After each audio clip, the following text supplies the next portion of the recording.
खलीलुर रहमान के ड्रामे हों और उनमें फलसफा ना पकारा जाए, ऐसा तो हो ही नहीं सकता। अम्मार 2 बज गए हैं। मर्द ना हुआ कुत्ता हो गया। तुम बहुत खूबसूरत हो लेकिन 2 टके नहीं, रिजाइन करी हूँ तुम्हारी बेशरम रफाकतों से। मेरे दिल को ऐसा ठंडक मिली ना। सबके सब जो है ना, वो सबके सब टुन है। खलीलुर रहमान के ड्रामे हों और उनमें फलसफा ना पकारा जाए, ऐसा तो हो ही नहीं सकता। हर बंदा अपनी जगह फिलासफर है।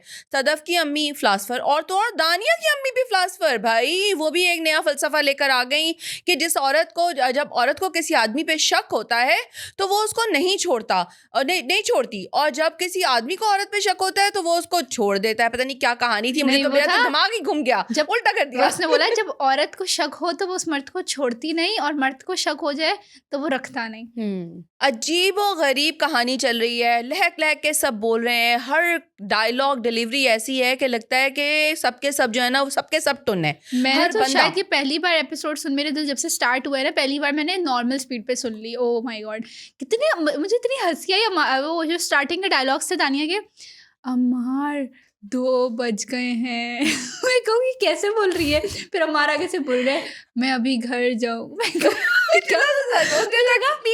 मुझे लगा किसी ने ना, सबने एक एक डोज ली, सबने लगाई और सब उसके नशे में गुम चल रहे हैं।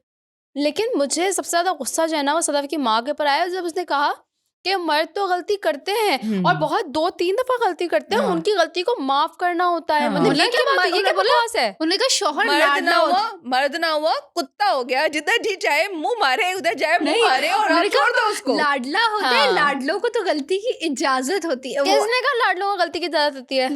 मुझे अम्मा की बिल्कुल समझ नहीं आई। अम्मा इज द टिपिकल, मुझे लगता है कि सदफ की जिंदगी में सबसे बड़ी एनिमी ही अम्मा है, जो उसको फोर्स करी है कि तुम मार खाओ, और तो तुम्हारा हस्बैंड चीट करे, कुछ भी करे, तुमने वहीं रहना है। और तो और एक अजीब ही जो कहानी आखिर में आ रही है वो ये है कि मैडम जो है वो अब ये जो सदफ है ये जॉब के लिए तैयार हो गई है और लाहौर जा रही है। तो उसकी अम्मा उसको कह रही है कि जॉब ना करो, वहाँ लाहौर मत जाओ। एक तरफ तुम्हारा मियाँ है और एक तरफ जो है वो लाहौर है। तो भाई आपका दिमाग शायद बिल्कुल ही खराब हो गया है। आपको ये नहीं समझ में आ रहा कि दोनों जो आपके दामाद और आपकी बेटी है वो दोनों एक लेवल पर हैं। लेकिन यार जो भी हो, मुझे इस वाले लास्ट एपिसोड के अंदर ना हमशा की एंट्री नहीं मिली कोई। मुझे बिल्कुल अच्छा नहीं लगा यार। वो साजिशी क्यों? हमशा ने जब वो बाहर आती है और हमशा उसको यूं घूरती भी जा रही होती है और दरवाजा जोर से बंद करती है। अच्छा मुझे ये बात बताओ कि ऐसे ऑफिस के अंदर कौन एक दूसरे का हाथ पकड़ के शट अप इस तरह कर रहा होता है? ये क्या बकवास है? और इतनी जोर से शट अप कर रहे हैं और कोई आने वाला नहीं, कोई देखने वाला नहीं, कोई उनको प्रोटोकॉल बताने वाला नहीं कि ऑफिस का क्या प्रोटोकॉल होता है। हर कोई हाथ लगे हुए भाई इस ड्रामे में। हमशा आएगी, हमशा के बोलेगी कि तुम दोनों चुप कर जाओ, तुम लोगों को तमीज नहीं है। बिलाल अब्दुल्ला आ जाएगा। उससे पहले तो वही दोनों उसको अम्मार को शट अप बोल चुकी थी। अच्छा मुझे समझ नहीं आ रहा कि अम्मार की सोच क्या है, अम्मार की मेंटालिटी किस घटिया लेवल पे है कि वो, मतलब पहले उसने क्या बोला पिछले एपिसोड में, शर्मिंदगी में पी ली। इस एपिसोड में उसने बोला मैं तकलीफ देने के लिए सदफ को तुम्हारे पास चला आया हूँ। मतलब उस बंदे की क्या घटिया सोच है। वो खुद ऐसे है तो वो समझते हैं सामने वाले ऐसे है, वो खुद चाहे। और जो उस दिन सदफ ने बोला ना कि मैं सदफ नामदार मिर्जा हूँ, अम्मार अहमद, और पता नहीं क्या आगे से उसने जो बोला था ना, वो मुझे इतनी चीज अच्छी लगी ना। नस्ल बाप के नाम से चलती है, शौहर के नाम से घर चल जाए तो बहुत बड़ी बात है। क्या मस्त, मेरे दिल को ऐसा ठंडक मिली ना। अच्छा बाकी जो मुझे समझ नहीं आई, वो खलीलुर रहमान को 2 टके से ना जाने ऐसी क्या ऑब्सेशन है, मोहब्बत। वो जो फजूल का तुम बहुत खूबसूरत हो लेकिन 2 टके की। मगर मैं कहना चाहती हूँ 2 टके की नहीं है, 8 करोड़ की है। 8 करोड़ में बेचने गई थी खुद को, तुम भूल गए हो। और 2 टके की उसको ये बोला। फिर जो सदफ ने उसको बोला ना, देखो थप्पड़, हमने जिस तरह पहले अम्मार को थप्पड़ पड़ने को कंडेम किया था, वहां मैं सदफ के थप्पड़ को भी यही करूंगी कि डोमेस्टिक वायलेंस क्यों शो कर रहे हैं कि ये बात हुई तो थप्पड़ पड़ गया, ये बात हुई तो थप्पड़ पड़ गया। अच्छा इस ड्रामे में तो मुस्तकिल यही चल रहा है, कंडेम करने वाली हर चीज है। किस्म का बकवास नहीं मुझे वो पावरफुल लगा। अच्छा मुझे भी वो सीन बहुत अच्छा लगा। इनफैक्ट मुझे लगा कि इस पूरा ये ड्रामा हमने इतनी एपिसोड्स देखी है ना, और मैं वो वाहिद पावरफुल सीन था जिसने वाकई मेरी मतलब मुझे एकदम से रुकने पे मजबूर कर दिया और मैंने गौर से उसको देखा। मुझे सीन की एग्जीक्यूशन बिल्कुल भी अच्छी लगी। जिस तरह वो चीख रही है एकदम से पागलों की तरह, नहीं ऐसा नहीं है। वो गुस्से में है और वो जो पूरा सीन है ना उसको देखो कि वो किस फ्लैट में, उसके हाँ। ऊपर थप्पड़ मार रहा है, उसको वो बातें scene जब सुना शुरू रहा है, हुआ, कुत्ते की तरह भौंक रहा है। वो सीन शुरू हुआ जब वो एकदम से आके उस पे चीखा सदाफ, और वो हाँ। उसको उठाया। मुझे समझ नहीं इसने उसको उठाया कैसे, जाहिलों की हाँ, तरह। पागल। फिर वो चाय पी रहे तो आगे से उसको कहता है कि मैं साला, हाँ। मैं रो तड़प रहा हूँ। फिर उसके बाद बस तुम साली चाय पी रहे हो, साला साली मुझे समझ नहीं आया। हाँ। वो एक दोनों गुस्से में, अम्मार तो फटने वाला है, फिर सदफ को भी गुस्सा आया ना, नहीं, तो लेकिन सदफ चीखी उस पे। सदफ बहुत ज्यादा रिस्ट्रेन करी थी और वो कोशिश करी थी कि वो आगे से ना उसके साथ कोई बदतमीजी करे, लेकिन वो फिर भी बदतमीजी पे बदतमीजी करता और रहा था। जब और उसने उसे इन 2 टके की दोनों औरत कहा था ना, एपिसोड के अंदर- तो इस पे बनता था उसका इन दोनों चीखना। एपिसोड के अंदर दानिया की लॉन्जरी जो है ना, वो तो भाई वो कांस्टेंट थी, वो चेंज नहीं होनी थी। कभी व्हाइट पहन लेगी, कभी पर्पल पहन लेगी। ये भाई आप ऐसा करें, आप मुझे तो दानिया जो नहीं है ना, बनाए।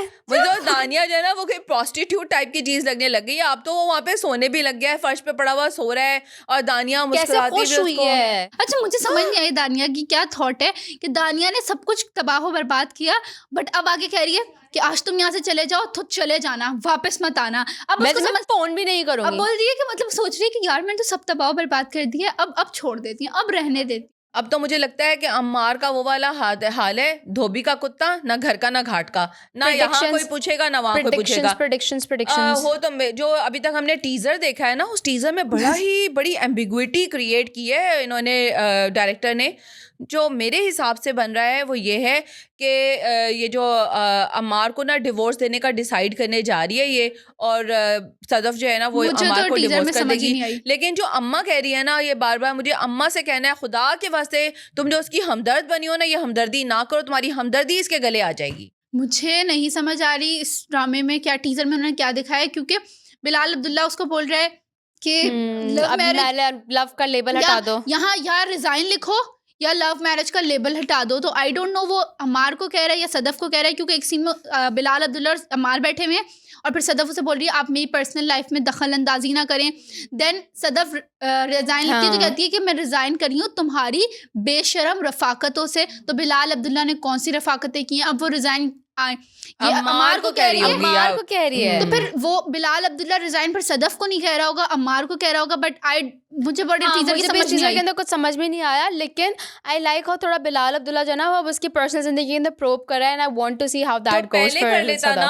और मुझे तो है, खैर सदफ ने जो घटिया इंसान चूज किया था वो उसके सामने आ गया है कि उसने एक बड़ी भयानक गलती की थी। ये आदमी जिसको उसने चूज किया था वो इसके काबिल नहीं था। और मैं कहती हूँ पहली गट फीलिंग जो होती है ना वही सही होती है। इसलिए पहली गट फीलिंग यही आई थी कि ये आदमी मेरे लिए सही नहीं है, इसने इसे रिफ्यूज किया था और हमशा की बकवासियात में आके इसने इसको एक्सेप्ट कर लिया और अब ऑब्वियसली इसको भुगतना पड़ेगा। But honestly this kind of marriages exist कि जिसमें लड़कियां गलत फैसला कर लेती हैं, क्योंकि उस टाइम उनको नहीं समझ, उसके ऊपर जिस तरह का प्रेशर था।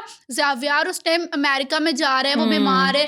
बिलाल अब्दुल्ला एक तरफ से हमशा उसे फीड करी है कि वो ऐसा है, अम्मार उसको बार बार फोर्स कर रहा है, अम्मार ने खुदकुशी कर ली। इस सारे प्रेशर में सदफ ने गलत फैसला किया और औरतें करती हैं ऐसा। तो यहाँ पे लेकिन जो लोग कमेंट्स में आके ये कह रहे हैं ना कि बहुत अच्छा हो रहा है सदफ के साथ, शी डिजर्व दिस, उसको यही होना चाहिए, हमें तो बहुत खुशी हो रही है करने पे। तो रियल लाइफ में भी अगर कोई औरत ऐसे उस गलत फैसले के बाद फंस रही हो ना, तो लोग खुश होते हैं कि इसने गलत फैसला लिया, तो इसके साथ यही होना चाहिए। इसमें सिर्फ उसके साथ थोड़ी हो रहा है, इसमें बिलाल अब्दुल्ला के साथ भी हो रहा है, इसमें हमशा के साथ भी हो रहा है, इसमें सदफ के साथ भी हो रहा है, वो तो ड्रामा है ना, अम्मार के साथ भी हो रहा है, इसमें दानिया के साथ भी हो रहा है। इतने सारे love triangle, circle circle circle, खुदा के वास्ते अब इसको बस कर दो, बस कर दो। मैं सपोर्ट आके, लेकिन मुझे लोगों से बहुत इस चीज़ पे है कि अगर कोई लड़की गलत फैसला कर लेती है तो प्लीज़ उसके साथ पेशेंट रहे। उसको इस तरह बेचारी को जिंदा मारना थोड़ी है कि ताने दे दे के वो कब्र में चली जाए।